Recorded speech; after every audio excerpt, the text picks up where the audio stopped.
Hello, my name is Manu Sasidharan. I am a research associate in infrastructure asset management at CSIC.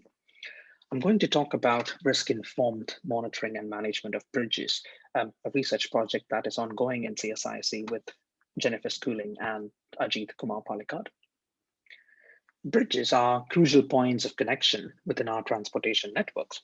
And a single bridge, as you can see there, has multiple stakeholders with who has different priorities.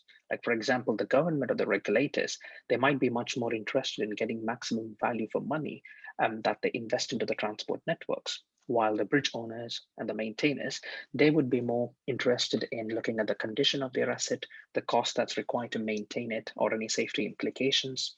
While us, the users, we are more interested in moving from A to B without any delays, without any significant user costs, at the maximum comfort, etc. The final stakeholder is the environment in itself. So we should take these multiple interests into consideration while managing the bridge to improve the value of our transport systems. Recently, we had the Hammersmith Bridge in central London that was closed due to safety reasons, and it has amassed a repair bill of 150 million. It is expected to close for another 6 years, and these disruptions are reportedly impacting people's mental health. We also have the Forth Road Bridge closure in Scotland for almost 3 weeks into 2015. It impacted around 10,000 households who were faced with 3 hours of delays every day due to detours, which significantly impacted the Scottish economy. So the questions then start to happen on when we make such decisions on repairing bridges, are we actually considering the impact it has on multiple stakeholders?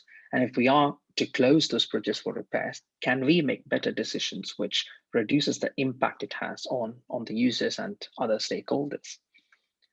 So from a bridge asset management perspective, to make such kind of decisions, understanding its condition and also monitoring any defects is quite key. The earlier the defect is detected or even predicted to occur, it's better for maintenance and for repairs. So if we can look at the schematic there, a defect is sort of initiated over time and it will reach a point where the defect attains unacceptable state. That means that it might result in a risk of failure or closure for a prolonged period. And with impacts of climate change, this defects for things like scour, the unacceptable state might even happen faster.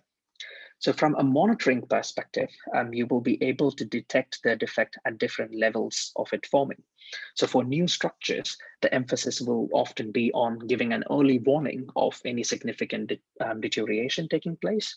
Or from an existing structure perspective, the emphasis will usually be on monitoring the rate of an already active deterioration process. But in both cases, monitoring to assess the current condition and estimating the residual life of the bridge in itself is sort of the common aim. So one can also then start to predict the life cycle costs associated with any repairs into the foreseeable future. In other words, we could also say that the life cycle costs are as a function of bridge condition at a given time. And from that sort of analysis of life cycle perspective, we need to have a sound understanding of the operational impacts that happens to the bridge disruptions. So disruption of a bridge due to repair or failure, it could necessitate traffic redistribution for a prolonged time. And this could generate significant user costs due to longer travel distance, even higher levels of congestion, as we saw in the Forth Road Bridge, delays, increase in the emissions and the accident risks.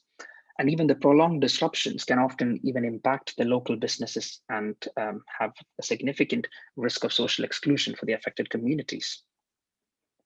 So once we know the current and the predicted condition and even the life cycle costs, the question then becomes on how do we decide if we should monitor a bridge or not, or even maintain a bridge or not.